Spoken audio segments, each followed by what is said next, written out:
Welcome back. Sometimes the smallest creatures need the most help. A nature center in Long Island giving an injured monarch butterfly the royal treatment. The butterfly had a broken wing. The center was able to use the wing from a deceased butterfly to perform the delicate repair. They even tried to match the colors. Now the butterfly is flying around just like normal again. The center is saying that you can now continue to migrate to Mexico to that little butterfly. That'll do it for the 11 o'clock news on this Thursday. Hope you have a great rest of your day. Thanks for joining us this morning. And the Fox 9 All Day starts in just a couple seconds. Enjoy this day.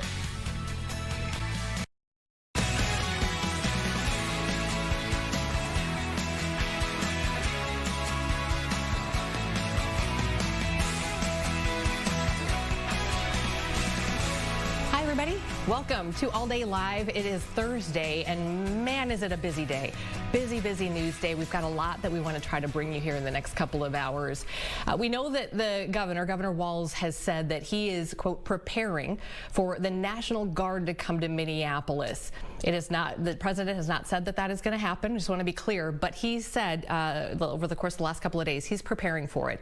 So what does that mean exactly? We have some details, and we know there's a lot going on across the country. We brought in the head of the National Policing Institute to talk about it, and we wanted to get their thoughts as they are a nonpartisan independent research organization. So we'll have that interview coming up here in just a little bit.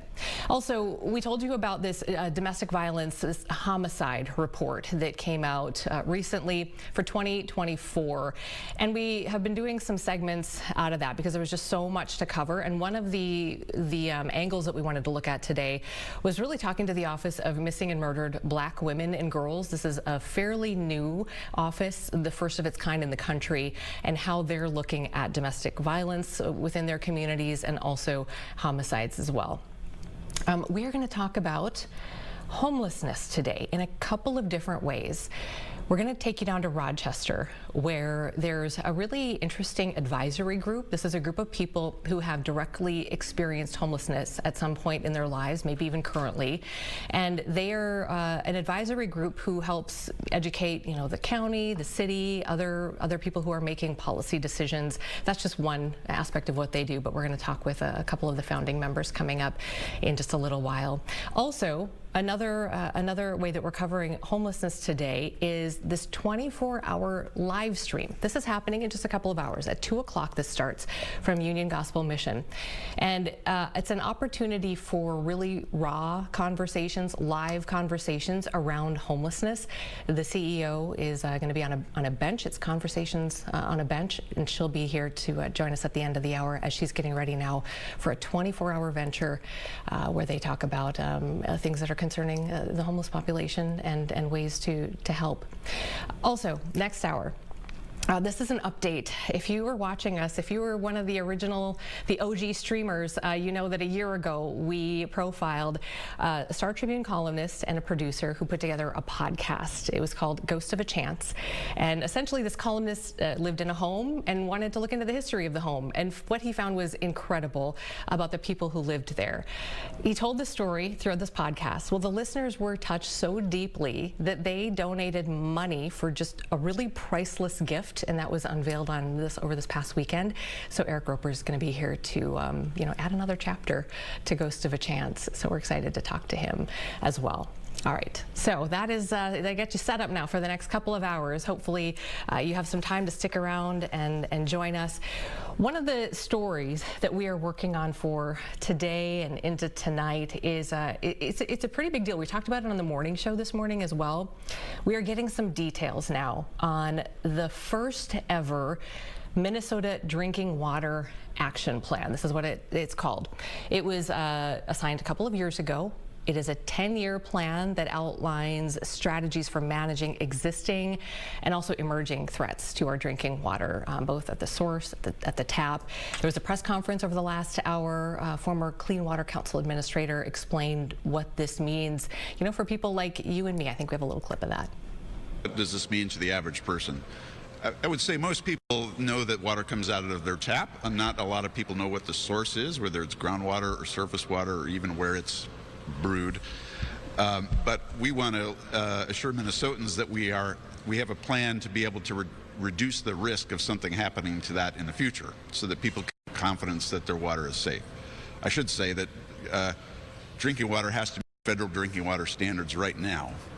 So we have observed in some communities that some people aren't really sure about the tap water when they could be. I just got an email from a friend yesterday in Shoreview asking if she should stop buying plastic bottles of water and use the tap water in Shoreview, and I said, well, of course. And this is true in other communities as well. So we want to let people to know that we have scientific and managerial capability to reduce risk in the future. All right, Joe Augustine joins me now. He leads our investigative unit, and you guys have really taken a close look, spent a lot of time looking at one of the most pervasive chemicals in our ground and in our water, which is forever chemicals, or PFAS. So as you're kind of seeing this being laid out, and again, it's brand new, we're kind of learning what the details are. What are some of the intersections with PFAS here? Well, I think it's in a way, a direct response to what Minnesota is dealing with PFAS, because the plume from our PFAS contamination, which is from 3M and the production of PFAS forever chemicals for generations, the plume is moving, it's expanding, and what we're seeing as a result of that is more people are having to confront the idea of their drinking water being contaminated, specifically with their residential wells. And so that's something we've been seeing actually growing. We reported on earlier this summer that the number of residential wells that are now above the thresholds for PFAS contamination, that number is spiking considerably. So there's a lot of different reasons and factors for this, but at the end of the day, what does this mean for you? As they just kind of said, it means you need to get your wells tested to see what are those benchmarks right now, what are those levels of contamination for forever chemicals if you have a residential well. But we're also seeing a lot of other different impacts from this too. They talked, I think, a lot today about the infrastructure investments. All of that can also be traced back to 3M and the forever chemicals contamination. Are there specific areas, like if you live in certain areas of the metro or the state, that you really should be more concerned? Yeah, I would say probably two areas probably jump out for different reasons. One, if you're in the East Metro, where 3M has its headquarters, where 3M dumped PFAS related chemicals into the landfills for years. Those chemicals then leached through the landfills and contaminated the groundwater and ultimately the drinking water. If you live in the East Metro, that plume is now moving, so the Cottage Grove, Woodbury area all the way into Afton, as it's kind of, the plume is moving. And can you plume just for Sure, the plume is basically the contamination. So if you look down on like an underground map, it would kind of look like a cloud, right? And then because it's water and it's amorphous, it's going to move. So that plume, which kind of started closer to the Woodbury area, Cottage Grove area, closer to 3M, is now slowly over years been moving towards the Mississippi. So along the way, you have more residential wells that are dealing with this contamination. The Minnesota Department of Health, MPCA, has talked about that's why you need to go get your wells tested. That's in the area closer to the metro. In southeast Minnesota, it's a different issue. It's not so much PFAS, it is about nitrogen. And that was a contamination that came out widespread a couple years ago. It's an issue they're still trying to get their arms around. But you have a lot of people down there drinking bottled water because they're afraid to drink what's coming out of the tap because of that nitrogen contamination, which has been largely attributed to the chemicals that we use in farming getting into our streams, getting into our water, and then eventually the contamination reaches a level we can't deal with. You guys did such a deep dive, and I just wanted to make sure people know that the documentary that you all did is online. It's available if you didn't see it live, if you haven't had a chance to watch it. I think if you see the promo for it, the one soundbite that stands out is from former Attorney General, I believe, who talks about just the impact of PFAS, and it was, you'll have to refresh my memory, but it was about how everybody has this in there. Yeah, Lori Swanson, I mean, she says three main points. We know three things, is that 3M made these chemicals, they dumped these chemicals, and now these chemicals are in everybody's blood alive today. That is a fact. Now, the only thing we don't know is at what threshold does it start to impact our health? We know that there's increased risk with this. We just don't know what exact those thresholds are. We just know at certain risks, you want to start taking, measures to address it. And I think that's what this press conference is today, really about how the state is trying to address our infrastructure to deal with this type of water, to make sure that when we turn on the tap, we're getting clean water. Yeah. Where can people find the doc? Is it YouTube channel? YouTube channel, Fox Local. You can download it there, watch it there. It's really insightful into just kind of how we got to this point because of the forever chemicals that were produced by a company based right here in Minnesota. It's called the doc. Forever, Everywhere and Forever, Blood, Water, and the Politics of PFAS really goes into the history of how we got here. It's phenomenal. So thank you. We knew there'd be some crossover here at some point, so appreciate you stepping in and letting us know. All right. Thanks, Joe. Okay, a couple other headlines here for you. We'll continue on here. So a massive step in ending the war between Israel and Hamas. So the two have agreed now to phase one of this peace deal. It is backed by the Trump administration, which is preparing to release hostages and prisoners now over the next 72 hours. President Trump saying that timeline might be closer to Monday or Tuesday, and a full ceasefire is expected soon, within a day, an event. So even with this news of a deal, though, Israeli strikes do continue in northern Gaza. So a little bit of uncertainty here, who will govern Gaza and whether or how Hamas will be disarmed. But the sides do appear closer than they have been in months now to ending this war that has killed tens of thousands of people. President Trump actually talked about it here just a short time ago at a cabinet meeting. And I think we have a clip of a little bit of what he had to say. Last night we reached a momentous breakthrough in the Middle East, something that people said was never going to be done. We ended the war in Gaza and really, on a much bigger basis, created peace. And I think it's going to be a lasting peace, hopefully an everlasting peace. Peace in the Middle East. We secured the release of all of the remaining hostages, and they should be released on Monday or Tuesday. Getting them is a complicated process. I'd rather not tell you what they have to do to get them. There are places you don't want to be, but we are getting the hostages back on Tuesday, Monday or Tuesday, and that'll be a day of joy. I'm going to try and make a trip over. We're going to try and get over there. Okay, and also the other story that we continue to follow every day, just give you the latest and update, and the update is we don't really have an update. So 8 days, 13 hours is how long now we've been in this government shutdown, and still not really a glimmer of hope that we've seen for a deal. And we know that the standoff is putting hundreds of thousands of federal employees in financial limbo right now. We have seen both House Speaker and Mike Johnson, and then Democratic leader Hakeem Jeffries. You may have seen some video of them in the hallways over the last 24 hours ago, some tense exchanges with members of opposing parties. So we've seen some of that. Republicans remaining firm that they're only going to talk with Democrats about health care after they reopen the government. Democrats saying they're not going to do that unless they get assurances for these extensions of tax credits for health plans that were offered under the Affordable Health Care Act marketplace. So that's kind of where we are. This is a live look right now at the Senate. Looks like they are not sort of speaking at the podium. They're just kind of maybe taking a little bit of a recess. But so who is this affecting? We talked about the federal employees, of course, and then we've been told, immediately the effects would be minimal, the tangible effects. But as it dragged on, we would start to see things change. And so you've probably seen in the headlines over the course of the last couple of days, airports saying that they're running into some staffing issues. This is a live look at, I believe this is MSP.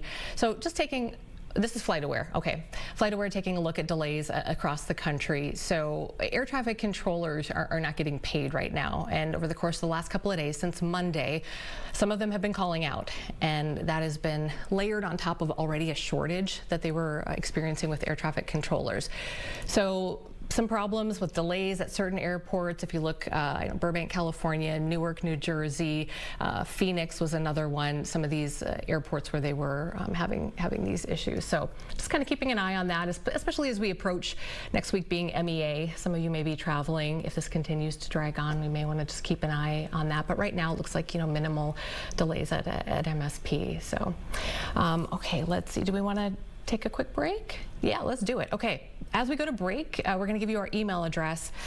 We'd love to hear from you about anything. If you want to let us know where you're watching from, that's always fun. Also, want to remind you that on Friday we have a live Q&A on Medicare Advantage. A woman who I spoke with yesterday from the state who kind of oversees that or is part of that, the hotline that you can call that the state has out there. She says it's getting so busy. People are calling and they have so many questions about what's happening with Medicare Advantage as we roll into the new year. Just send us your questions, put maybe Medicare in the subject line or something like that, and we'll pull those and ask her. She'll be here live 1 o'clock on Friday. That segment will be posted online in case you miss it. So we're hoping to just jam pack as much information as we can in there and get some very specific questions answered. So we're going to take a break. We'll check the weather right now, and then we'll be right back with a really interesting story in Rochester about an advisory group on homelessness. So stay with us. Good look at Thursday on deck, at least for now, but we do have some cloud cover rolling our way. We had a beautiful morning, a seasonable morning. We started off in the 40s, a far cry from those 20s and 30s of yesterday morning, but some good sunshine gives way to some increasing cloud cover for the day today as we head to a high around 70. Warm and breezy, though. Winds out of the south 10 to 20 miles per hour. That's what's going to pump that warmth along, despite the fact that we're going to go partly to mostly cloudy sky as the afternoon turns into the evening. Even a stray drip possible as we head on into the latter day period. Even some gusts upwards of 20 or 30 miles per hour possible. We'll quickly clear out overnight tonight as we stay in the 50s overnight tonight. Now that's mild compared to yesterday morning. Then for tomorrow, plenty of sunshine and highs in the upper 60s. Absolutely gorgeous. And then even better as we go on into our Saturday afternoon, sunshine and mid to upper 60s on Saturday as well. A few patchy showers scattered about the area on Sunday with extra cloud cover, keeping it in the 60s. But after that, things get questionable. Yeah, Monday, Tuesday, Wednesday, some variety in the forecast, simply because there's a lot of question marks as to what's going on in the southwestern United States with some upper level moisture thanks to some Pacific tropical systems that are getting thrown their way. So for now, we'll go for mid 60s, which is above average. Sunshine to partly cloudy with a couple of rumble chances thrown out there by midweek, but we'll have to revisit this. Let's talk again over the weekend and certainly Monday morning and have a better idea as to how our week next week is shaping on up. Fox 9 All Day Live continues. We're back right after the break.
All right, welcome back to All Day Live. Hope you're having a great Thursday, almost to the weekend. Another really beautiful day today. We want to take you down to Rochester for this next segment because there is an interesting advisory group there that we really wanted to learn more about. TABLE stands for Team of Advisors Bringing Lived Experience, and this group is a particular group of volunteers who have directly experienced homelessness in one way or another, and now they just want to help. So joining me is Beth Kangas and Colin Johnson, TABLE's co-founders. Thanks for joining us, you guys. Thank you very much for having us. You bet. So I'd like to, if I could, start by hearing both of your stories. So, I mean, Colin, if you want to go first and just tell us, what brought you to this point? In 2021, I became homeless, and I was asked to partake in a community engagement studio that Somerville Valley Medical Society put on at one of the local homeless shelters, and that's how I met Beth. And Beth, how about you? What's your story? Well, I'm the executive director of Somerville Valley Medical Society, a professional membership organization for physicians and medical students. And 5 years ago, we started a street medicine program to bring healthcare out of traditional clinical settings to people where they are, especially people experiencing homelessness. So the community engagement studio that Colin mentioned was to learn more about the hospital discharge process and ways that we might be able to improve that. And so tell me about, what does the group look like now? How many members are involved, and different backgrounds, but as we said, each of them has some lived experience to bring literally to the table, right? Yeah, and just a note to say, I see the line is giving the homeless a seat at the table, and our tagline is, we didn't want just to be given a seat at the table, so we created the table. Oh, okay. Amber's going to get on that right now. She's going to start changing that because I like that. I love that. So tell me how it's been going. The group, does it change, evolve on members, or do you have kind of the same members who've been working on this since the beginning? Yeah, we've had some members come and go. Probably close to 30 different people have come and gone. We have probably a core group of like 6 or 8 people that have really stayed with it. Currently we have 15 members, which is a good number for us.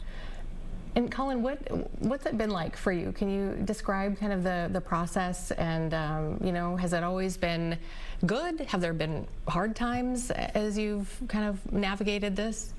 It's been really great. It's really inspiring to see that some good could come from the 3 years that I was unhoused. Wow. Colin, if I could stick with you for a second, can you help us understand a little bit more about some of the misconceptions, the stereotypes that people have? What do you want people to know about those who are experiencing homelessness? It's not a cakewalk. It's not. Homeless people aren't lazy. That's not why they're there. Everything you do on the street is 10 times the work it would be if you're housed. It's just a lot of work, a lot of hardship. Lots of perseverance to get through it. Yeah. Beth, I'm curious if you can share some examples of ideas, experiences that have been pushed forward that have then been helpful in creating change or policy, that kind of thing. Yeah. So the table grew out of our efforts to develop recuperative care or medical respite, a place for people who are experiencing homeless to go. Say they are prepping for a colonoscopy, a tent or a shelter isn't a place to do that prep. So recuperative care, medical respite would be a place that they could go. Or say they had a hernia surgery, were discharged to so-called home to continue convalescing, but again, a tent or a shelter, parking ramp isn't a place to do that. So we were planning recuperative care with potential end users. And then we realized that people can give input not just on recuperative care, but on lots of things, on projects, policies, programs in Olmsted County. And so one example is Olmsted County Public Health hired the table to help do their community health needs assessment, because that's a mailed survey. And if you don't have an address, then you're not included in the community health needs assessment. And so table members, we had 2 months to do it, but they completed it in 3 weeks, because they understand that every day matters, every night matters when you're on the streets. So they bring that urgency to whatever they do, whatever projects. And Colin, I was just reading about some of the things that you have been able to bring, others have been able to bring based on their experiences that other people would never have maybe thought about. And one thing was just like this box of mac and cheese that I was reading about. Can you tell us about what that was about? So being on the street, you go all over the place, all over town, and a lot of places have these little free pantries. Where oftentimes you'll find a box of mac and cheese, but how do you go about cooking a box of mac and cheese on a sidewalk? Yeah.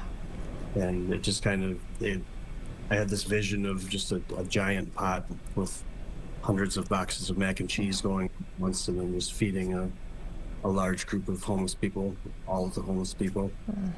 And we got a grant to do a community cookout, and so we decided to do that.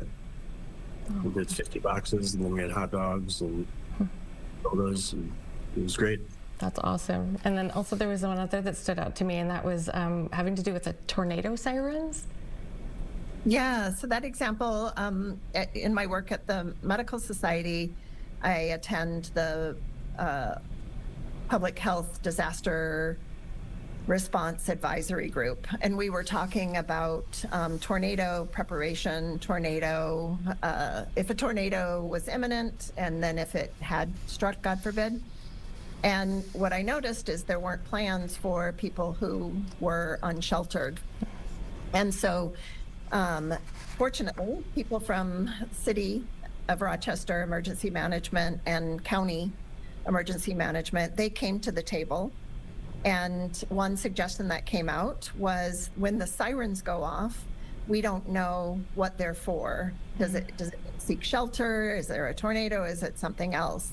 And so the city and the county looked into sirens that might have some kind of voice messaging along with it to say, tornado's imminent, seek shelter. And that's an example of hearing from people that would be directly affected who are unsheltered benefits all of the community, because we all, when those sirens go off, I don't know what they're there for. Yeah. I don't know if it's a monthly testing or so, and yeah, when we include everybody from the community benefits. That's incredible. What's the reaction, Colin, from other people that you are interacting with, housed, unhoused, about this effort? I mean, is it pretty positive? Yeah. More recently, we've had quite a few people who would like to join the table, but when we get too many people, then it's hard to get anything done. Everybody starts talking over each other, and then there's more disagreements, and hard to those different disagreements when you have too many people. It's so true. Well, it's such a really interesting thing that you guys are doing, and actually you won an award recently, the Northern Light Award, at the annual conference in Rochester. So congratulations on that. Just really, I hadn't heard of anything like this, even here in the Twin Cities. So hopefully it's something that can catch on in other places as well. Thank you both for joining us. Thank you. Thank you very much. Thank you. All right, take care. Okay, let's see. Let's take a break. A little moment of peace here. St. Croix Falls, I think, is where we're going to take you for just a moment while we take a break, and then we will be back with some regional headlines coming up. Lauren's got some updates on some traffic that you're going to want to know about, but don't think about that right now. This is just a peaceful moment, and we'll be right back.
All right, 12:30. Welcome back. Amber is here to talk us through some of the regional stories that we're following this afternoon. We've been talking about this for, well, since yesterday, this fire up kind of on the shore. Yeah, we got word of it yesterday afternoon. I'm trying to remember. But some updates this morning from the North Shore area.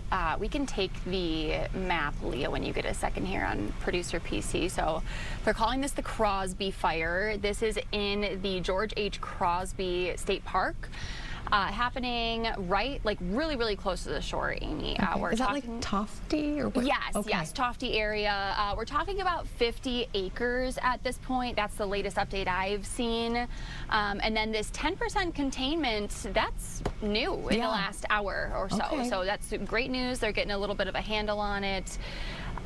They said that there was minimal fire activity overnight. They brought in aircrafts and firefighters yesterday to, help start dropping water and get it under control.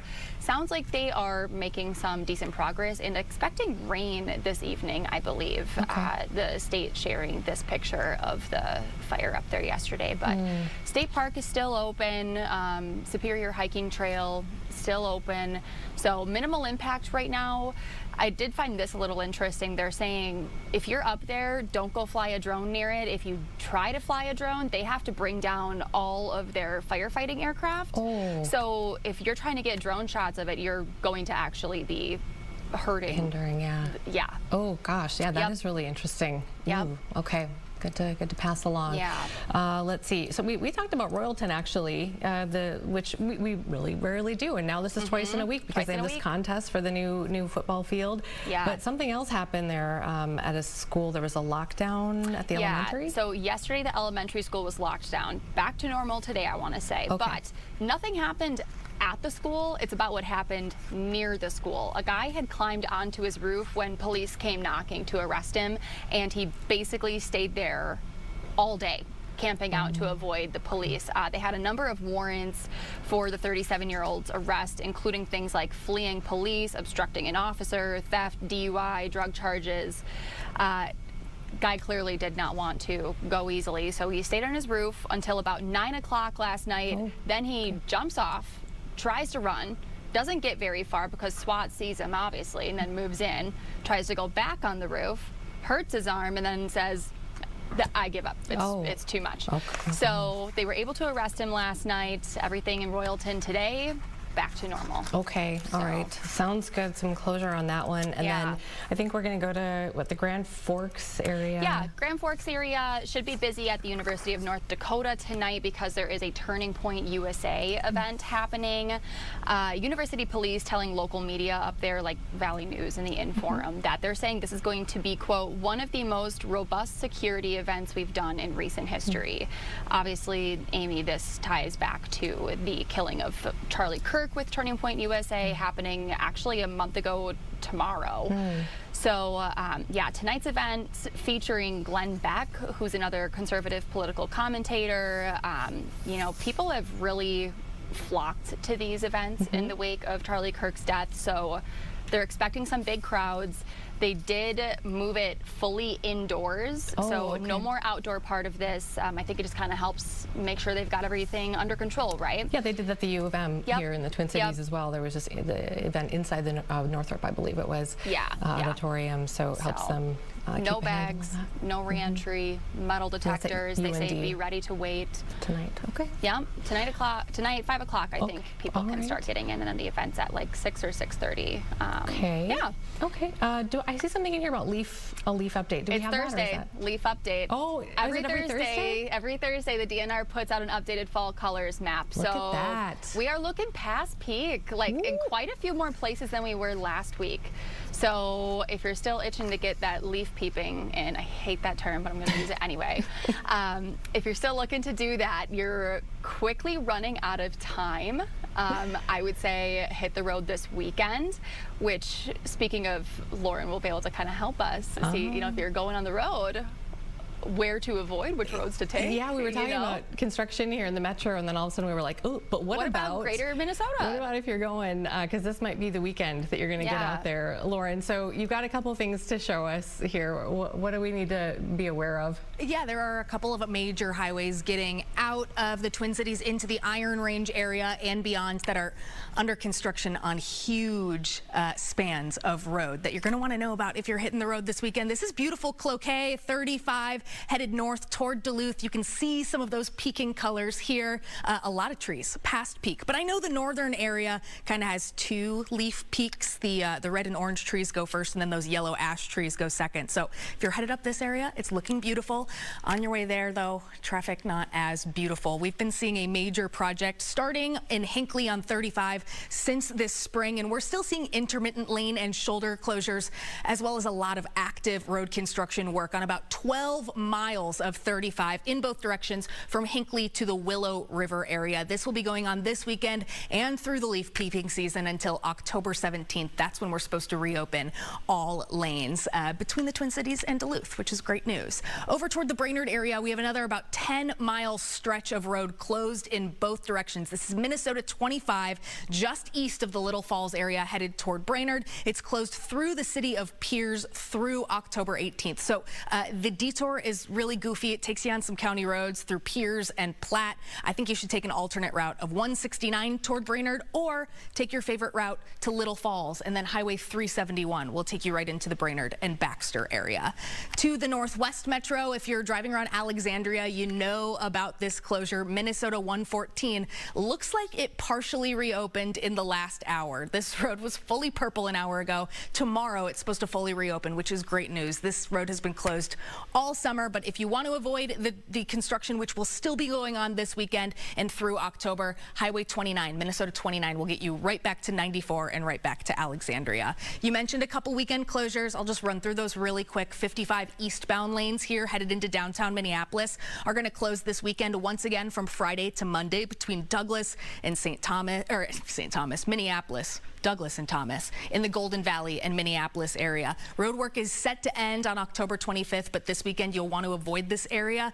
If you want to take 394, you totally can. It'll be busy. This is the posted detour. It is so long. It takes you from 169 to 694 to 94 south into Minneapolis. Then just a few more weeks here of construction on 55. And then one more full closure happening this weekend, again starting tomorrow at 10 o'clock. 94 is going to be closed in both directions under the John Ireland Boulevard Bridge, which also closed this week and will be closed through next year. This is between Marion and Kellogg, so you'll have to take Western Avenue or Dale, Hamlin, Lexington. Those roads off of ramps off of 94 will get you into St. Paul. Otherwise, Shepherd, 35E, both open on both sides of St. Paul. One more weekend closure. That's it, I promise. 494 closing in both directions just Friday night into Saturday morning. So if you have airport plans, if you're picking up anyone from the airport, or if you have a flight yourself, give yourself plenty of time. It could be just congested around 62, which is your detour here headed into Saturday. Amy, that is the last scheduled closure of 494, which is great news. It's been tough going this summer all across 494. All lanes set to reopen sometime in November, which is great news for commuters and anyone who has a flight. No kidding. That's a lot. All right. Well, thanks for that update, the roundup. Appreciate it. We'll see you later. Absolutely. Bye. Amber, before we go to break, do we have time for this one little thing? We absolutely do, because it's really... It's the thing really we're thinking about the same thing? Okay, let's do it. Do you want to set this up? Yeah.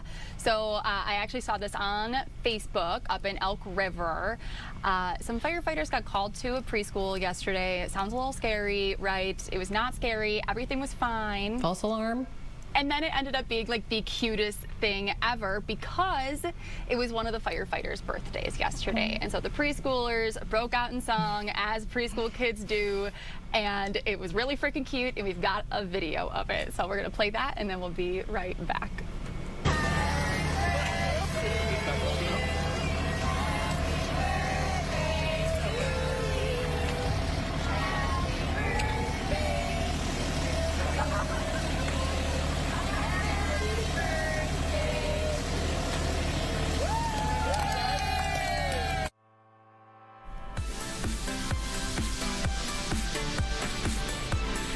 All right, All Day Live will continue right after this. On the other side of the break, a conversation about what Governor Walz means when he says he's preparing for the National Guard to come to Minneapolis. That and a look at what's happening with the National Guard across the country from an organization that is nonpartisan, independent. We'll talk about it next.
And welcome back to All Day Live. If you were watching us the last couple of days, we've had some live press conferences where Governor Walz has been speaking. And the first day he talked about, he was asked about the National Guard, and he said that he's preparing for them to come here. So the next day, yesterday, when we were taking him live, a reporter said, "What do you mean by prepare?" And he clarified his comments yesterday, saying that he's preparing for the Trump administration to send the National Guard to Minneapolis in two ways. One, working on a legal strategy, and then two, communication. And to clarify, President Trump has not said specifically that he's going to send the National Guard to Minneapolis, but he has said that he is targeting Democrat-led cities and states, and he has mentioned Minneapolis in the past. So we wanted to just look into this a little bit more. Joining me now is Jim Birch, president of the National Policing Institute. Thanks for being with us. Thank you. Glad to be here. Yeah, so before we start, I did want to just double down and emphasize that your organization doesn't come at this with any sort of intentional political agenda here. Do you want to kind of just explain? Yeah, I think that's really important, Amy. Thank you. The National Policing Institute has been around for over 55 years, and one of the things we don't do and don't have is a political agenda. So our organization is strictly nonpartisan. It was created that way. On our board of directors include people who maybe identify as Republicans, those who identify as Democrats, and those who identify as independents. So politics is not part of our mission. We're solely focused on helping to advance policing in America. Before we talk specifically about Minneapolis, I just wanted to give folks just a little bit of a lay of the land. There was a relatively brief activation of the National Guard in response to some unrest in Los Angeles. Governor Newsom sued, and that's tied up in the courts. The Guard went to D.C., Memphis to try to bring crime down, and then recently we've been talking about Oregon and Portland, where I believe that activation is on pause while the courts go through some of that today, actually. Chicago as well, where the Texas National National Guard, we understand, is protecting an ICE facility just outside the city. So my question to you is, it's kind of broad, but as you watch all of this play out, what do you make of it? Well, I'll begin by stating the obvious. It appears that this is what the administration wants to do, and the president does have the authority to call up the Guard, as do governors. And each of them within their authorities have different things that they can ask the Guard to do and authorize the Guard to do. So it appears that this is something that the administration is relying on, is likely to continue. From what we're able to see in places where this has occurred, there are some people in communities that love it, other people in communities that don't love it.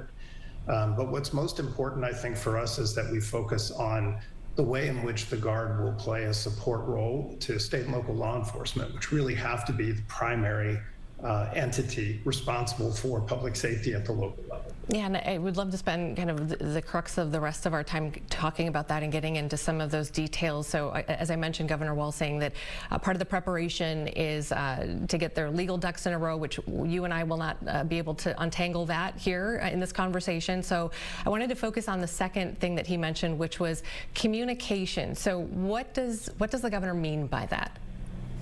Well, hopefully what the governor means, and I think he'd be making a really important point, is that communication between the folks that are working on the streets, folks in law enforcement working directly with a Guard, should the Guard be deployed, or with federal agencies, should they be asked to take on a public safety role of some kind.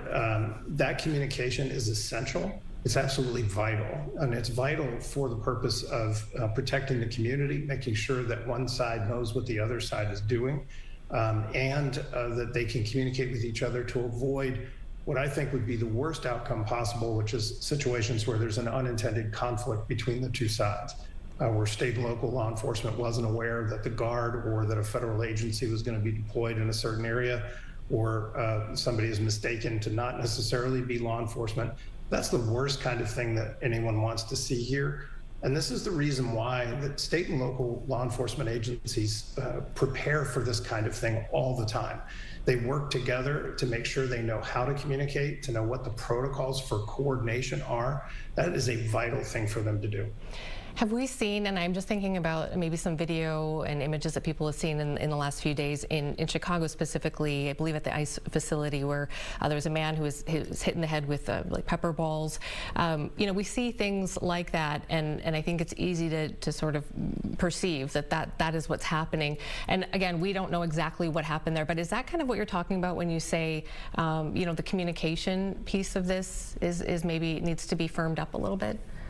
Yeah, so as you point out, and I think it's appropriate and important to point out that neither one of us were in Chicago, so we don't know exactly what was going on there. But the best we can make of it is that, and I believe those were ICE agents. ICE agents were a protective role around their facility.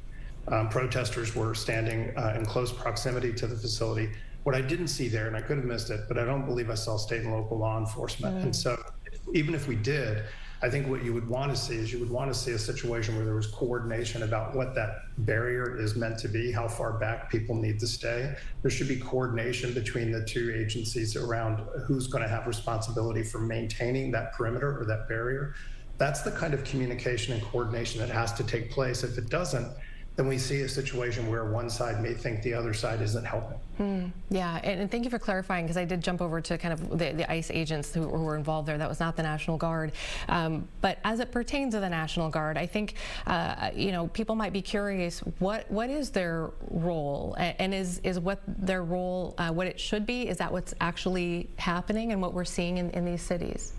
Yeah, that's a really important question, Amy. I think the Guard has the ability to be called up for all sorts of man-made and natural disasters, major incidents where they're needed. This is not unprecedented, right? The Guard has been called up in the past for things that have occurred, disasters that have occurred, and for civil disturbance.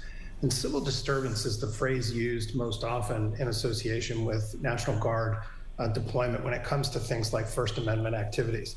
So there's a key difference here that I think people have to understand. State and local law enforcement agencies practice, they're trained, they're educated on how to be involved in a First Amendment or protective free speech activity without being over intrusive, understand how to keep the peace, That's a very different activity from responding to civil unrest. We have to be really clear about this. A protest or free speech activity is not the same thing as civil unrest. And so the Guard is most often talked about in terms of deployment related to civil unrest. Doesn't mean that it has to be limited to that. I don't believe that may be a legal distinction that maybe I don't understand, but I don't think it necessarily has to be that. But that's typically what each of the different entities are kind of expected or trained or anticipated they'll be doing. You've been looking closely at what happened in D.C., and I mean, that's probably the biggest sample size that we have to look at, given the duration. What happened in D.C.? What did you see? Was there anything that concerned you, or you felt like, you know, in that situation, they were within their role, the National Guard? Yeah, I think it gives us a great observation point. Though we weren't involved in any official briefings, I have no inside information on what happened in D.C. Our organization is located just outside of D.C., and so we certainly have heard a lot about it. And what it appears is that Guard and federal agencies were deployed primarily in both a protective type of a role as well as a kind of a deterrence, a visual sort of a presentation of presence. And so there was a lot of commentary about, National Guard being deployed or federal agents being deployed on the National Mall or near monuments and those kinds of things. And I think people were questioning, why deploy there if there's not necessarily a hot spot of crime there?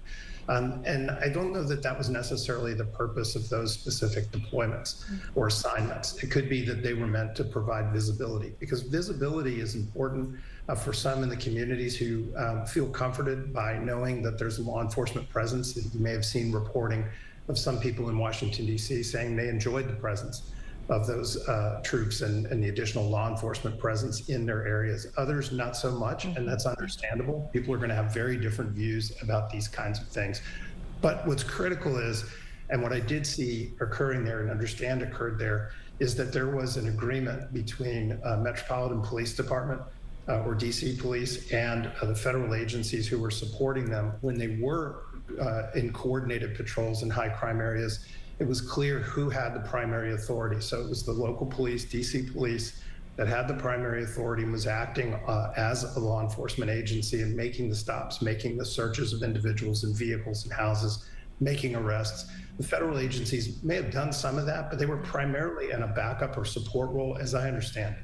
And again, we weren't privy to any official briefings, but that's the way it appeared. And so then I need to follow up because, a lot of, there's been a lot of resistance from some Democrats who are leading some of these cities and states. We had Governor Pritzker from Illinois actually in Minnesota the other day talking about this. And then I saw one comment from him, I believe it was yesterday, where he said, and I'm paraphrasing here, but it was along the lines of, if they want to send the National Guard, to my people or to Chicago, and he basically said they're going to have to come through me. So when we see that resistance, what do you make of that? Because everything is just political. It just is. Everything is. Yeah, and unfortunately, that's just kind of the nature of politics, right? Is that there's going to be some polarization. There's going to be difference in views. There's going to be a lot of statements made along those lines. And that's not necessarily something that the National Policing Institute is going to take a position on. But what I do think is vitally important is that we recognize that there are men and women who work in the streets every day providing public safety, and it's unfair to them and unsafe for them to be drawn into the middle of a political struggle.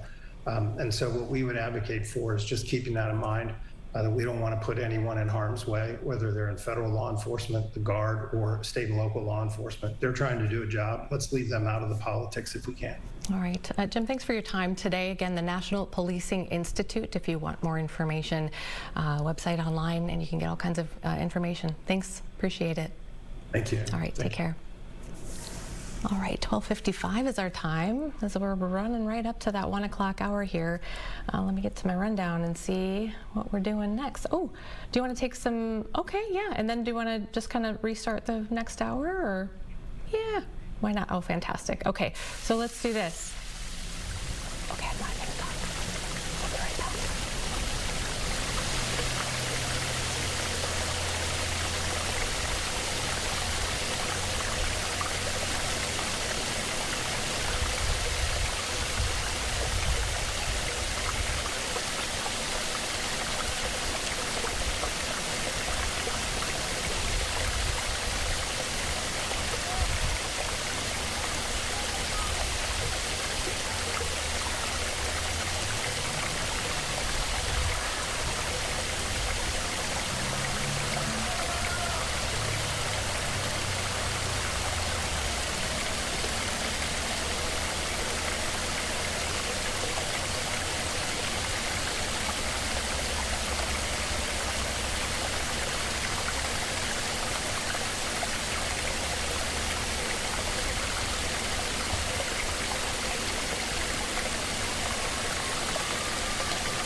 And welcome back to All Day Live. It is coming up on the 1 o'clock hour here. We have one more hour of covering the day's developing news, some of the headlines that we're trying to break down and follow for you throughout the day that you'll see later on our newscasts. If you were watching about a week ago, we had a recently released homicide report as it relates to domestic abuse and domestic violence in Minnesota. And there was so much in that report that we wanted to try to get to, and so we're kind of breaking out segments from that. And one of the things that we wanted to set up for this week is just reconnecting with, it's the nation's first office of its kind, and it's here in Minnesota. It is the Office of Missing and Murdered Black Women and Girls, about 2 years old now. And the goal is here to, educate the public, try to mobilize resources, and really to create lasting change. So joining me now is the office's director, Kalina Burks. Thanks for being with us. Thank you for having me, Amy. Yeah, before we kind of talk a little bit more about, the state of domestic violence and homicides and things like that in this community, I wanted to just revisit for people the office itself, because we haven't heard a lot about it. It's fairly new. Why was this office needed? So Black women and girls are disproportionately represented in missing persons cases and homicide cases. For the state of Minnesota, Black women and girls make up 7% of the population, while making up approximately 15% of DV cases. So it's almost double what they're expected to be. And so this office was created to combat that, those disparate numbers. Wow. I mean, first of its kind in the country, there was no roadmap literally here. So where did you guys even start? You're absolutely correct. There was no roadmap. And so this office was created in the 2023 legislative session. I was hired in March of 2024. So my starting point was doing all of the research, reading the task force report, reaching out to our DV and sexual assault organizations across the state, as well as hiring, right? Mm-hmm. I couldn't do this work alone. We were funded for 6 staff. And so I spent most of that first year getting staff on board, and now we are currently fully staffed. Wow. When I was going through some of the data from the homicide report that was released last week, the one theme kept coming back and back and back, and it really is the data, and not just the numbers, but how we're getting the numbers and how that shapes public safety policy. But I was seeing, patterns of challenges in actually just even getting the data. Yes, and we are still facing those challenges. So there are a number of things at play, right? The Black community historically doesn't have the best rapport with law enforcement, so there's fear in actual reporting. When things are reported, it varies by law enforcement jurisdiction where that information is actually getting entered in. And so we have a mix of underreporting and sort of human, slowness, and the information just not making it into systems when it needs to. And honestly, there is no current database that houses all information for Black women who are missing or Black women who are victims of homicide. So we are taking that challenge on to create a database to make sure that we can accurately show the numbers and show how wide this issue really is. Mm-hmm. And it seems, I mean, nobody wants to put Band-Aids on this. You want to get to the core issues, but in order to do that, it's like a chicken and egg thing, right? You got to have the data to be able to do the work backwards. To talk a little bit about the that homicide report, I know you were part of that when we had the press event and were able to share some of those details. But a couple of things, and I did ask Amber to pull the I think it was like a pie chart that showed the breakdown here by race and ethnicity demographics. And so these are, again, adult victims murdered by their current or former intimate partner. And, when you first look at that and you see, victims white 77%, Black or African American 15%, and then Asian 8%. And I'm guessing this kind of speaks back to the proportion, right? Yes, absolutely. So we see right on this pie chart that 15% of the victims are African American. And as I mentioned earlier, we only make up 7% of Minnesota's population. So those numbers are double what we're actually supposed to represent in crimes such as these. Yeah, so I guess on first glance, if you're looking at this, you might go, oh, well, it's not as big of a problem as I thought, but it's important to I guess, look at the context there. There was another category within this this report that was really interesting to learn about, and it was this category of, so they had the number of adults who had died and different reasons, whether they broke it down by, you know, did they have a history with this person, were they with them currently or estranged, but suspicious deaths, and I believe there were 3 suspicious deaths that didn't really fall into any categories, but it looked like women of color were just frequently overrepresented in the suspicious death category. Can you give us some insight into why? Absolutely. I think that historically, Black women have not been seen as vulnerable and as victims. And so when we talk about suspicious deaths, we talk about overdoses, for example. And so because we are not seen as victims and we don't have that humanity that other groups have, it is seen like, oh, this person may have been a drug user and they, you know, their own actions led to their death, as opposed to them being victimized and being harmed by another human being. Interesting. And then obviously this report is about the homicides, the deaths that have resulted. How about domestic violence? Just, I know it's a very general term, but what's the correlation there? Or is it kind of along the same vein, that just disproportionate numbers, that kind of thing? There are indeed disproportionate numbers, but the way that I see DV in relation to missing persons cases and homicides is that it's a precursor. So if we can save a woman out of a intimate partner violence relationship, then they're less likely to be a victim or a missing person or a victim of homicide. This statistic is a couple of years old, but Black women only make up 7% of the population, but they actually make up 45% of DV victims in this state, and that is alarming. Wow, that's a couple of years old, but that is that's astounding. I had not heard that statistic. So let's talk about some things that we can do here. You know, while you're doing your work, those of us in the community. I mean, are there, for instance, I believe the Missing and Murdered Indigenous, the other organization that kind of is almost like a sister organization for you. They have rewards, I believe, for information. You know, is that a tool that you all can use in these cases or have access to at all? Anything to just get people to talk? So they do have a reward fund. It's the Missing and Murdered Indigenous Relatives Office. And if you are if you've had an intake done by their office, then there's an reward fund that can be attached to that case. This office right now doesn't have a reward fund, but we have partnered with MMIR in cases where the victim is both Black and Indigenous to access those funds.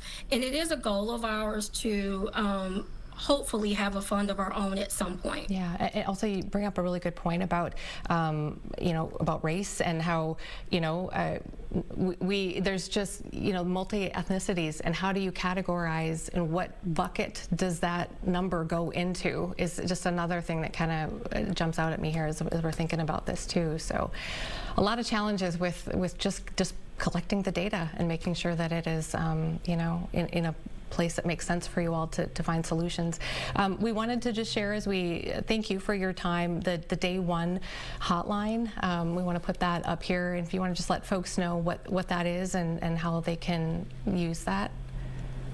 Absolutely. The Day One hotline will connect you to a whole host of resources that you need if you are a victim of domestic violence or find yourself in a harmful situation. So if you call that number, you will be matched with a counselor, and they can direct you to the resources needed to hopefully safely get you out of the harm that you are currently experiencing. Okay, and I don't think we have that up, but I'm going to make sure that we get that up for people. But there is just even the National Domestic Violence Hotline as well, 24/7. You can chat, but the Minnesota Day One is what we're gonna make sure and get that up here shortly. I have the numbers here, but people probably won't.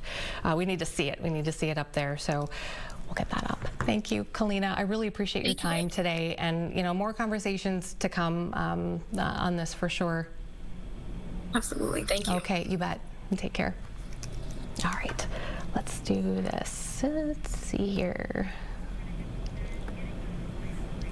Okay, sounds good. All right, we'll take another peaceful moment here. Come back with some more headlines for you. We'll get that hotline number queued up, and then we will be right back after this. Stay with us. All Day Live continues.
All right, welcome back.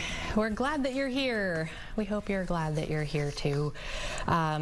We're streaming, we're always streaming, and then we've been streaming for like a year now, and now we have these new friends who are joining us on the television side. I always do this because it's like a remote, old school remote, but we're really glad that you're with us as we continue to go through some of the day's headlines and some of the stories that we're covering for tonight as well. One of them is on a drinking water action plan.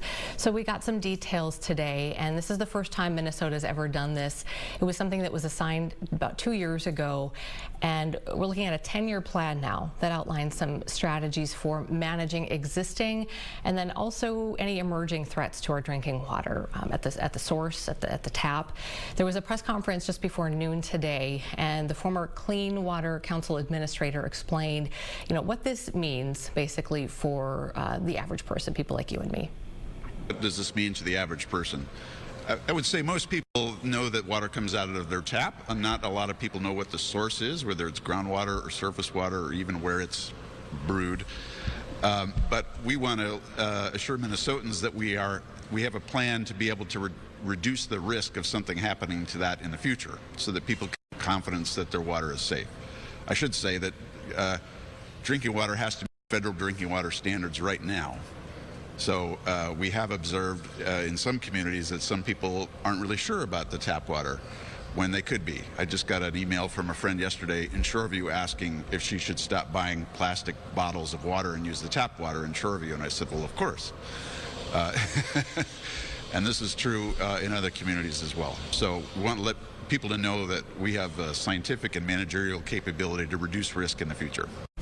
All right, so that happened this morning, and then we had the lead of our investigative team, Joe Augustine, in to talk a little bit about the documentary that they put together fairly recently. If you had a chance to watch it live, or you've gone back and watched it on our website or YouTube channel, it's Everywhere and Forever: Blood, Water, and the Politics of PFAS. And PFAS definitely one of the main issues here. And Joe believes even maybe in response to all of this is born now this guidance. So if you want to check that out, definitely highly recommend it. It is incredibly well done and impactful, and really, really deep look, a close look at what's going on in our ground and in our water. Okay, let's talk about this other big story today that is really dominating the headlines. This is what looks like a massive step forward in ending this war between Israel and Hamas. The two have agreed to what they're calling phase 1 of a peace deal, and this is backed by the Trump administration. A preparation here to release hostages and prisoners over the next 72 hours, and President Trump saying that timeline might be closer to Monday or Tuesday now, and then a full ceasefire is expected soon, within a day or so. Some new details. Even with new news of this deal, though, there are some Israeli strikes continuing in northern Gaza that we're keeping an eye on.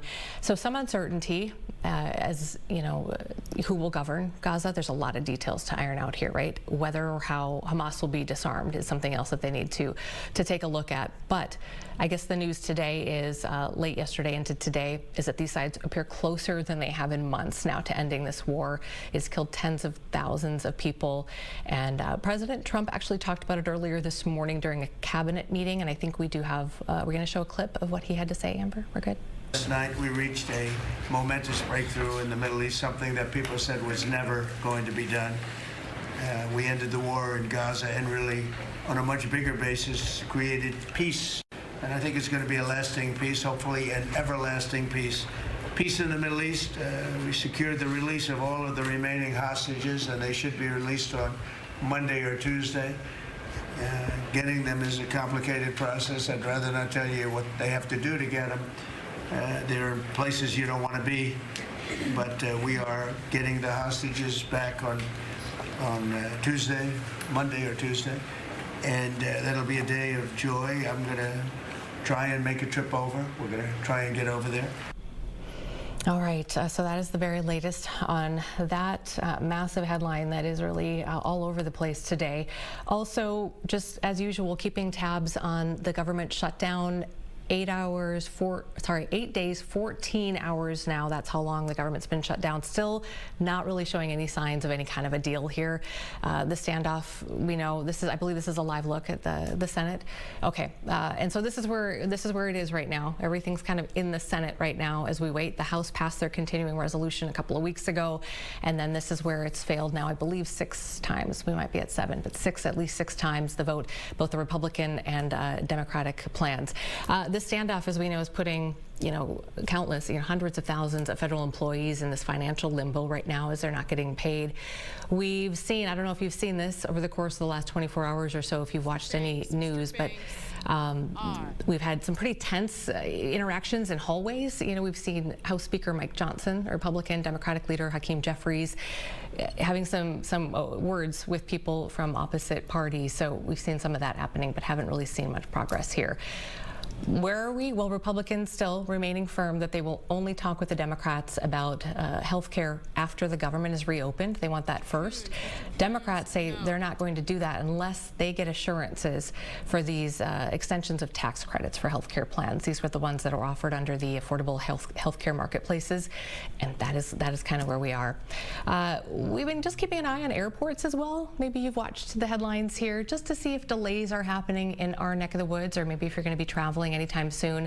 There have been a handful of airports where the already struggling air traffic control staffing issues have now been exacerbated basically by air traffic controllers who have not been coming into work because they haven't been paid since Monday, and so they're having to sort of watch that in places like there's let's see, in California, Burbank, I know, and then also Phoenix was another place where they're keeping an eye on that. So as we head into the MEA week next week, just something to think about as if the shutdown drags on. All right, Amber's going to pop in here because we've got a couple of new headlines that we wanted to bring you here, things that have developed in the last hour or so. Yeah. First, Amy, I was reading into some sex discrimination investigations from the Minnesota Department of Human Rights. They're calling these cases blatant sex discrimination. So bad. It's pretty clear cut here. 2 Minnesota businesses in question, Lakes Concrete Plus in Bemidji, and then Key Lime Air in Thief River Falls. Okay. So the Department of Human Rights saying that Lakes Concrete told an employee that driving a truck was, quote, not woman's work. When they fired her, they again said concrete truck driving, not women's work, and that she should find a job more fitting. Minnesota Department of Human Rights investigating this here and saying that they do need to pay her wages that she missed out on, and then change policy, what they're doing there in the company to make sure something like that doesn't happen again. Key Lime Air, they're settling for refusing to hire a man as a flight attendant. Oh, okay. So I have not heard of Key Lime. I hadn't either. So I think it's a smaller airline. Sure. Again, Thief River Falls. Okay. So I'm not sure really where they service, but yeah, I think a small airline. I think we both kind of went, huh? Yeah. When we read that this morning. They operate flight services in Thief River Falls. Yeah. Okay. Yeah. So, but they said, and Key Lime Air acknowledged this, they consistently only hired women as flight attendants because they believed women were better than men for the position. So they turned down a man who had applied to be a flight attendant there. The state saying you can't do that, and they are now having to pay that man what would have been his lost wages, right? And then also implement change to prevent similar sex discrimination in the future. So just 2 interesting cases, I think. Settlements there. Okay. Yeah, and then there was one, I saw this too, come across the AP wire in North Dakota involving gender affirming care. It looks like there's been a judge's ruling on this. It's upholding the state ban, correct? Yes. That's what we're looking at. Okay. The ban for gender affirming care for children specifically. Okay. So the judge saying in his ruling that the law kind of draws the line on age and medical reasoning and not sex. Okay. So saying again then that the ban on gender affirming care will stand. The ruling basically means that parents who are looking for gender-affirming care for their children will need to leave the state to find it. But important to note here, and I thought this was kind of interesting, the judge did say that if some children were receiving care related to this, gender-affirming care of any kind, before the ban went into effect in April 2023, they can continue to get that care. Okay. It seems that he made a point to really clarify that in court because some providers were questioning whether or not they would get in trouble for continuing to provide that care for kids, right? Interesting. So, yeah, if they were receiving that care before the ban took effect in April 2023, they can continue to get that care. But if they're trying to start gender-affirming care now, it's a no-go. Okay. So, and you put a little context in here too, which I think is interesting, right? About how many states do this? About 27, I believe. So about half of the states. Yeah, half of U.S. states, nearly all of them Republican-led. Yeah, I think they're almost all bans. One of them is like a restriction, but yeah. Yeah, gender-affirming care for minors. Is the gender-affirming care for minors. Okay. So. Okay. All right. Those two things just kind of in here to the newsroom. Let's see what do we got. Oh, coming up on 1:30 already. Yeah. Oh my goodness. We're getting close. I know. It feels like we've covered so much today already. We've done, I know, we've the done show's a lot. flying by. And so. it feels good. Feels good. It's one of those days where it's just like so much going on. Cooking. We're still going to talk with the Strip reporter Eric Roper about Ghost of a Chance, the podcast that he did with Melissa Townsend, the producer, and just what's come of that and how it's like taken on a life of its own. It's just really interesting. And then also, let's see, oh gosh, I'm super excited for this conversation. I was listening this morning to our morning show, and just they have so much news to cover in the morning that sometimes, you know, it's with all of us, you just get to tell a little bit. But Chanu was covering something from the newsroom, and he was talking about something happening at Union Gospel Mission, and in these conversations on a bench. And I was like, what? I was just getting ready for work in the bathroom, and I was kind of listening, and I was like, wait a second, this is really interesting. And so 24 hours on a bench, live streaming, one of 65 rescue missions across the country that are doing this, and it's just wide open for raw conversation. And you can log in at any point, right? 2 in the morning if you want, if that's what your schedule, you know, or, you know, and you can listen or ask questions. And anyway, we're going to be talking to the CEO coming up a little bit later as well. So looking forward to that. It'll be good. Let's see. I'm just trying to. Do you want to maybe get a quick check of the weather, and then Eric should be joining us here shortly. Coming up at 1:30? Yeah, 1:30 here, and if we're still waiting for him when we come back from break, we can touch on some regional stories, tracking a wildfire up north. We've got a Turning Point USA event happening in North Dakota today, and fall colors, of course. So great. Lots going on all over the place today. Yeah, today is one of those hopping days, but we like it. So we like it. Just keep, keeps things going. So yeah, stick with us here. Some more really good content, good interviews coming up here in our next half an hour, and All Day Live will continue right after this look at the weather and a break. Good look at Thursday on deck, at least for now, but we do have some cloud cover rolling our way. We had a beautiful morning, a seasonable morning. We started off in the 40s, a far cry from those 20s and 30s of yesterday morning, but some good sunshine gives way to some increasing cloud cover for the day today as we head to a high around 70. Warm and breezy, though. Winds out of the south 10 to 20 miles per hour. That's what's going to pump that warmth along, despite the fact that we're going to go partly to mostly cloudy sky as the afternoon turns into the evening. Even a stray drip possible as we head on into the latter day period. Even some gusts upwards of 20 or 30 miles per hour possible. We'll quickly clear out overnight tonight as we stay in the 50s overnight tonight. Now that's mild compared to yesterday morning. Then for tomorrow, plenty of sunshine and highs in the upper 60s. Absolutely gorgeous. And then even better as we go on into our Saturday afternoon, sunshine and mid to upper 60s on Saturday as well. A few patchy showers scattered about the area on Sunday with extra cloud cover, keeping it in the 60s. But after that, things get questionable. Yeah, Monday, Tuesday, Wednesday, some variety in the forecast, simply because there's a lot of question marks as to what's going on in the southwestern United States with some upper level moisture thanks to some Pacific tropical systems that are getting thrown their way. So for now, we'll go for mid 60s, which is above average. Sunshine to partly cloudy with a couple of rumble chances thrown out there by midweek, but we'll have to revisit this. Let's talk again over the weekend and certainly Monday morning and have a better idea as to how our week next week is shaping on up. Fox 9 All Day Live continues. We're back right after the break.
And welcome back to All Day Live, 1:30 on this Thursday afternoon. Hope you're having a great one. Thanks again for making us part of your day. I'm Amy Hockert. If you were with us, again, if you were one of the original streamers back in the day when we were just a little operation, working out of the basement practically. No, I'm just kidding. But we were streaming and we were just kind of starting to get some traction. And one of the guests that we had on in our first month, really exciting, a Star Tribune reporter, Eric Roper, and then Melissa Townsend, who was a producer, and they were trying to do new things at the time at the Star Tribune, and they were doing this podcast together. And I started listening to it, and then you kind of just get, you get sucked in. I'm not a big podcast person, but I really got sucked into this. Had a great interview with them. You don't think much of it, and then nearly a year later, we hear from Eric that there's been another chapter that's been added to this story. So Eric joins me now. Thanks for being here. Thanks for having me. Okay, so for those who didn't catch the first go around with you and who don't know anything about Ghost of a Chance, kind of set it up for us, and a very interesting backstory. Yeah, so I moved into a house in South Minneapolis in 2020, and I used to run Curious Minnesota for the Star Tribune, so I was a reporter who was very interested, and still am, in local history, and started looking into the history of my house, and I discovered that there was a black couple who lived in my house 100 years ago, Harry and Clementine Robinson. And, they were living in Southwest Minneapolis at a time when there was fewer than a dozen black families living there. And there was also efforts to get rid of these families in the Southwest. There was a protest meeting trying to negotiate with these families to have them leave the area.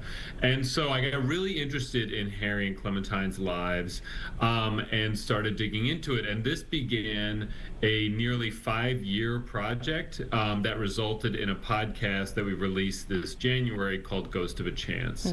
And it's a 6-part narrative series, and it follows, we go through the reporting process, and you essentially follow me as I learn things and discover things along the way as I try to learn more about the Robinsons' lives.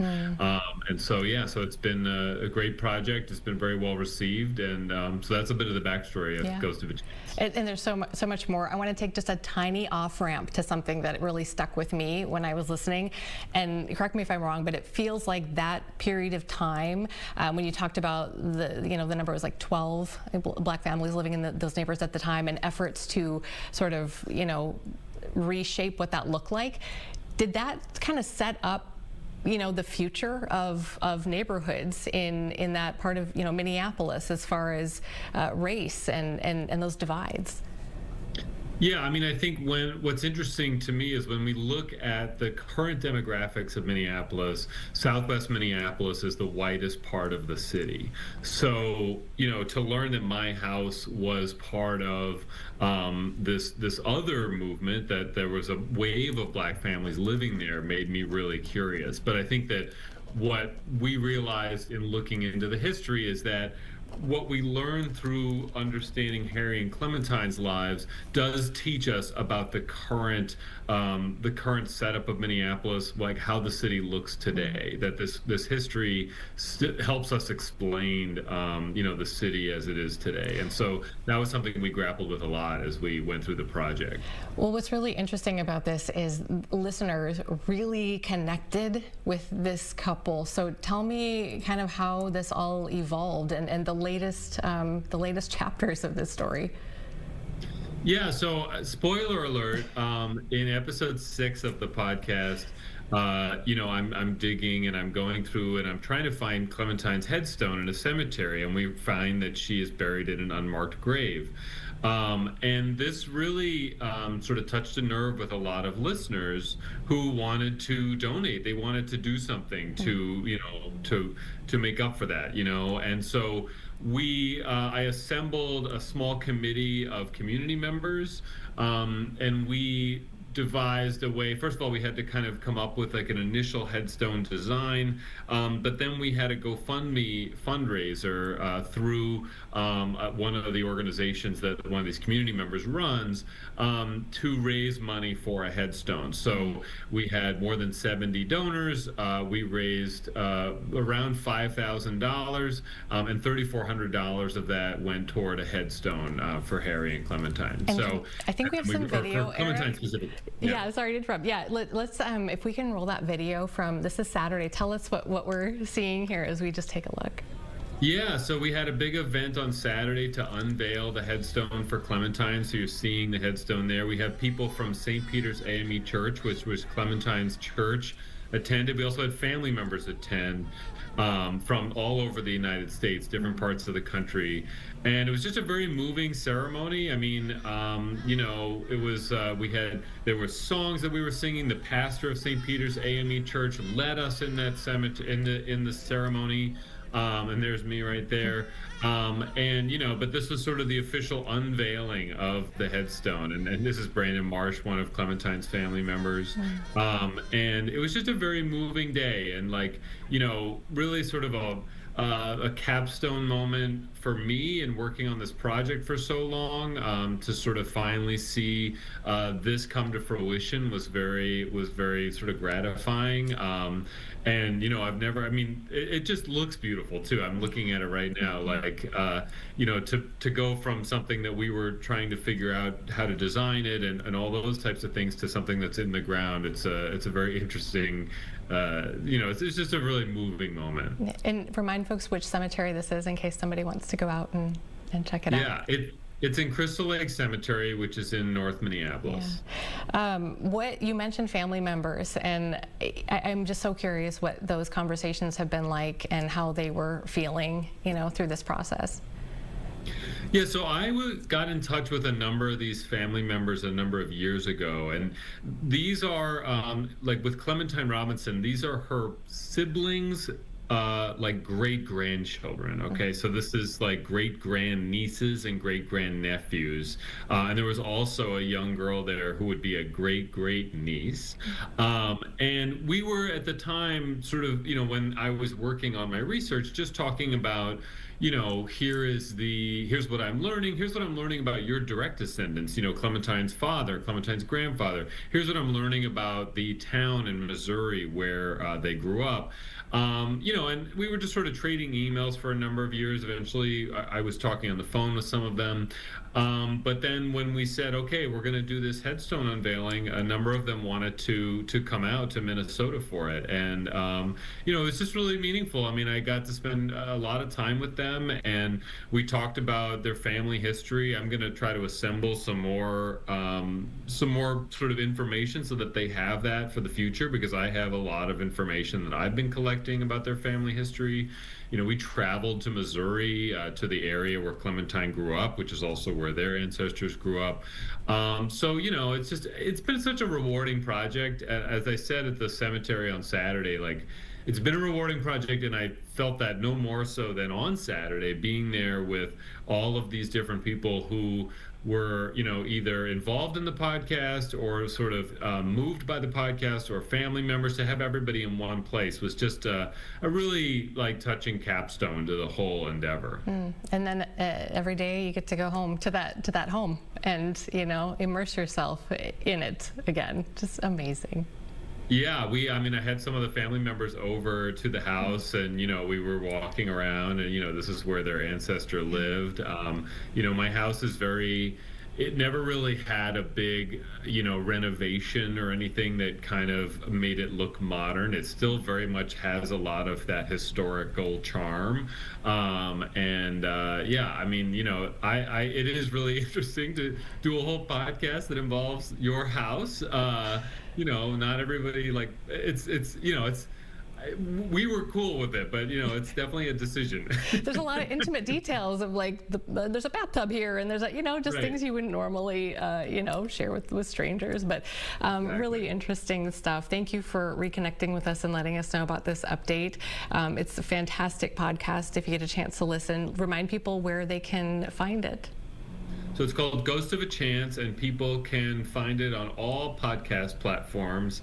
You can also go to startribune.com/Ghost of a Chance. But the main way you'd want to find it is open up your smartphone, go to your podcast app, and look for Ghost of a Chance, and you'll find it. And the primary podcast is 6 episodes. There are some bonus episodes, but there's sort of like there is an arc to this story, and so it's a little different than, say, like an interview podcast or something like that. Yeah, I remember. I think I was through 1 or 2 when I texted both of our producers, and I was like, "We got to talk about this. This is good stuff, and just so impactful, and this historical aspect of Minneapolis and everything. Just a lot of great layers. Thanks again. And are you going down any more rabbit holes anytime soon? I got to ask. I mean, I'm a columnist now, so I'm always going down rabbit holes. Although I don't have 5 years to go down them anymore. Exactly. And it's interesting. The digitization of newspapers in this era that we are living in is constantly bringing new information to light. For example, we were very we thought that Clementine was likely a member of this church in Duluth, for example, and some of those papers have now been digitized, and now I can say yes, she was, and I have a clip that shows that. So, and that came out after the project already happened. So there's a lot of history that's actually becoming more accessible every day. So if people are interested in genealogy and other history, it's a really it's a good time to be sort of digging into these things. It's a great point. Yeah. Well, thank you, Eric. What a gift for their family, and just incredible work by you and Melissa. Well, thank you, and thank you all for coming out on Saturday. It was really nice. Absolutely. Yeah, it was really beautiful to see it. I really wanted to just see it, so I'm really glad we got to. All right, take care. Thank you, Eric. Thank you. We'll see ya. All right, bye.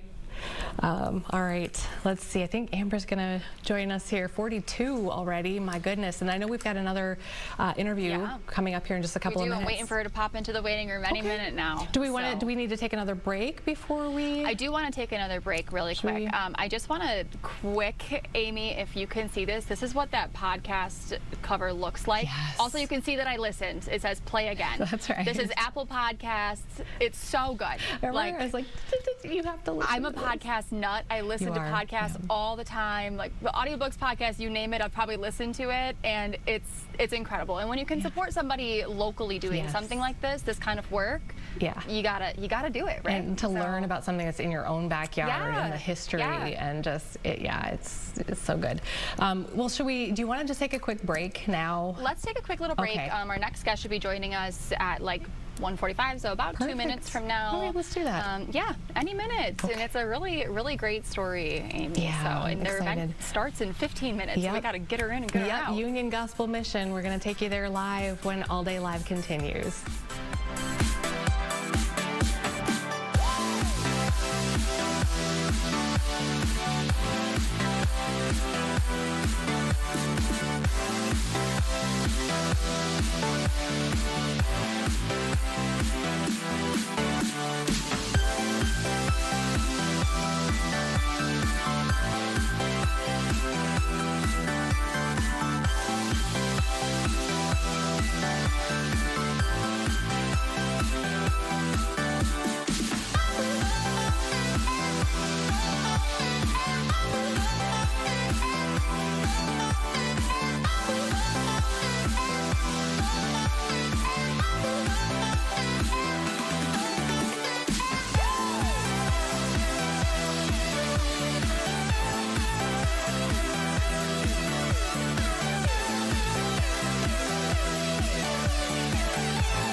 And welcome back to All Day Live.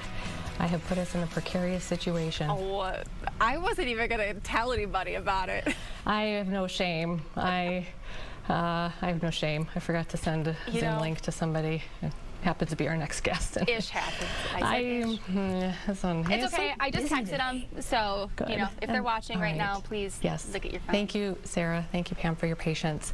And so we'll check in with the folks at Union Gospel Mission here in just a couple of minutes. The whole time I'm like teasing them and talking about it, and they're probably like, okay, but we can't log But one in. time you don't CC me on an email, I swear.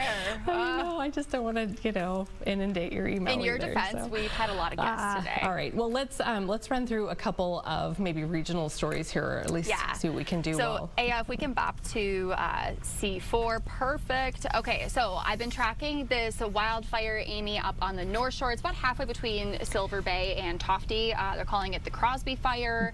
It is in the George H. Crosby State Park up there. We can take the map. So about 50 acres. Update late this morning was that it's 10% contained. That was not the case overnight, even like at 10 a.m. this morning, right? It was 0% contained when they sent out an update. So now we're looking like we're making some progress there. Good news, despite the wind, I was told that it's like it's a smidge windy up there, like 25 mile an hour gusts, things like that. But they're doing okay. We got a picture here from the state as well. So, it's not crazy serious right now, but it is something that they are keeping an eye on at this time. They brought in firefighters and aircrafts last night to start dropping water on it. All right. So, as soon as they pop on, let me know. Yep. That's what I'm watching for them over here. I'm so worried because they're going live at 2, and so I want to give them enough time to talk with us. Oh, wait. Right? Okay, we're just going to tap dance for a second.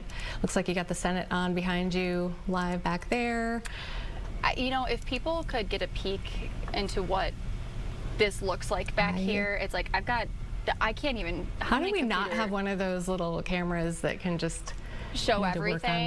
Yeah, it constantly, we'll just keep it like a little bug in the corner of the screen, and it just constantly is just like a bird's eye view of the chaos. I think people would be overstimulated by me. So we don't want to stress anybody out every 2 hours. Okay, I've got Sarah on, Amy. Great.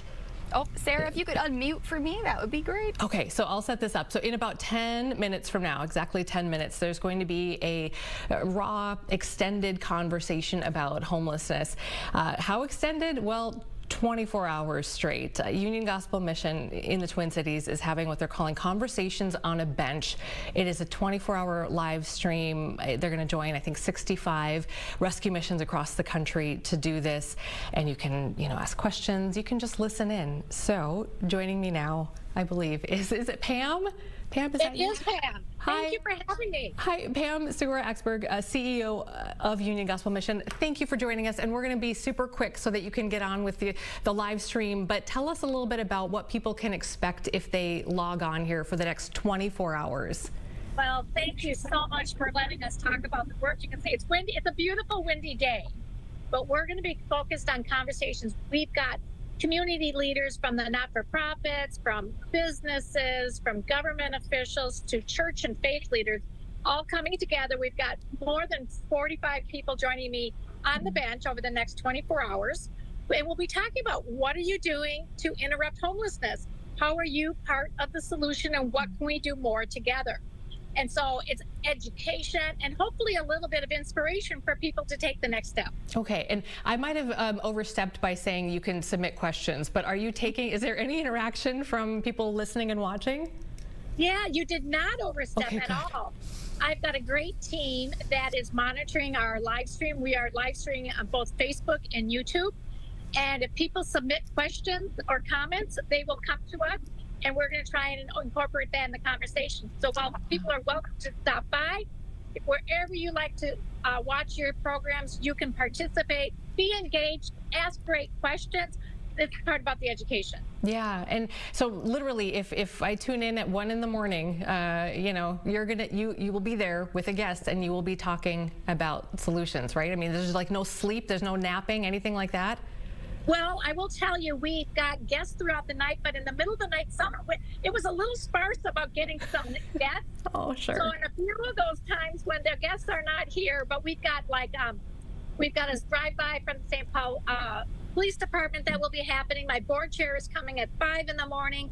I've got one of the other shelters coming in at 11:30. So we've got guests throughout it, but there might be a little bit of time. I'm fortunate that there might be a little bit of time if a guest is not here. Okay. But I will be outside on the bench if anybody is here. Wow. I'm glad you have good weather for this. And you're not the only ones who are doing this, right? This is something that's happening nationwide amongst dozens of rescue missions, right?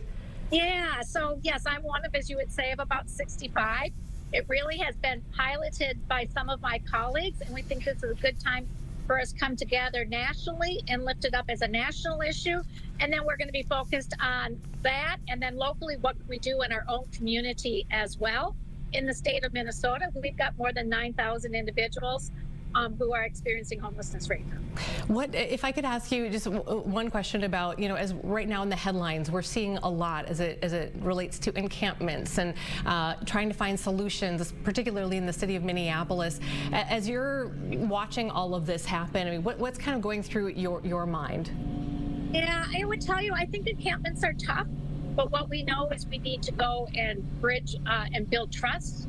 Invite them. We like to always invite people in to say, come start with a hot meal, start with a shower, a cot, and then the next morning, after a good night's rest, we can have that next conversation with you about what's that next step. Can we help you get an identification? Can we have you just drop into our mental health clinic? Can you say a prayer with one of our chaplains? Take that next step, because the next step will walk alongside you, and then the next step. And that's what we really try to encourage, a step at a time, a day at a time, to really equip people and wraparound services that helps bridge that. Tomorrow is World Homeless Day, actually, and so I'm sure that was planned, and you're going to be wrapping things up 2 o'clock tomorrow afternoon, broadcasting live for 24 hours. Just a really incredible opportunity for people. I imagine the conversations will be very raw and real, and kind of, you know, in this format, you know, people can say things that they just want to say and need to say, right? They can. We hope it is genuine and trust-filled. And, you know, like, just as I was preparing, one of the guys from that's staying in our shelter came by, and I asked how he was doing today. And he says, I know what you're doing. Trust me, I'll be watching you through the night. I'll make sure you're safe. Oh. And that is the type of stigma and trust that we want to remove that stigma, build that trust so people can take the next step. All right, Pam, how can people watch this? You can go to ugmtc.org to our website, and it's posted there. And it'll be live streaming on our Facebook channels and on our YouTube channel. So right. ugmtc.org. Yep, Union Gospel Mission, UGM. All right. Thanks, Pam. Best of luck. Thanks. It's going to be a great evening, and we hope maybe we can check in with you tomorrow as you're wrapping up. That would be kind of cool. Well, thank you. I just want to add one last question. How are you interrupting homelessness?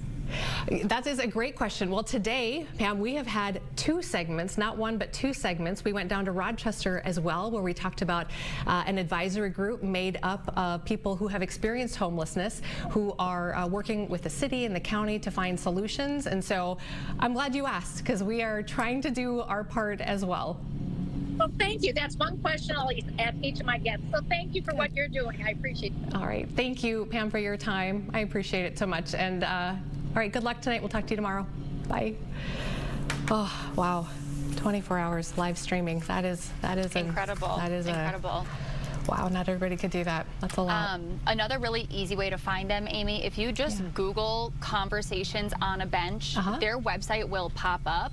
And if you're, you know, looking for somebody here, if you're looking for, you know, a stream out of Wisconsin, Iowa, whatever, like there are several up there. I don't have the map running for I think you said Eau Claire. Yeah, Eau Claire and Wausau both have churches that are doing this same thing. So you can find a stream from an organization near you, click on it, and they have a direct link on this website to watch their stream. So Conversation on a Bench. Great. Just Google it and you will find it. Very good. All right, we are wrapping up this edition of All Day Live, and we're really glad that you are with us here today. Thursday, tomorrow is Friday, another jam-packed show that we know of, and then there's always surprises when we show up in the morning, things that are happening that we're like, oh, well, we had to do this too. So you never know. Every day is different. But one thing that does happen, you know, pretty regularly is that beep. Did you hear it? I sure did. We got to get to the bottom of that beep. Or somebody, if you're watching, there's something making a weird That's noise a lawnmower. That's different. We know what that is. There's a beep that happens every so often, and we can't. It's like absurd. It's actually absurd. And every time we have somebody in there with you, like a guest, it throws them off. Yep. They hear it and they're just gonna go like this. Yeah. So we're gonna get to the bottom of that. It's not a fire alarm. So if you're at home watching, like, don't panic. Nothing's burning behind Amy. No. Just a beep. It's just a weird beep. Just a weird beep. All right. Do we have a peaceful moment to leave? I do. Folks? Interstate State Park, courtesy of Gerg, our photojournalist Greg Kellogg this morning. We'll be back tomorrow. Also, email us your questions for the Medicare segment tomorrow, all day at fox.com.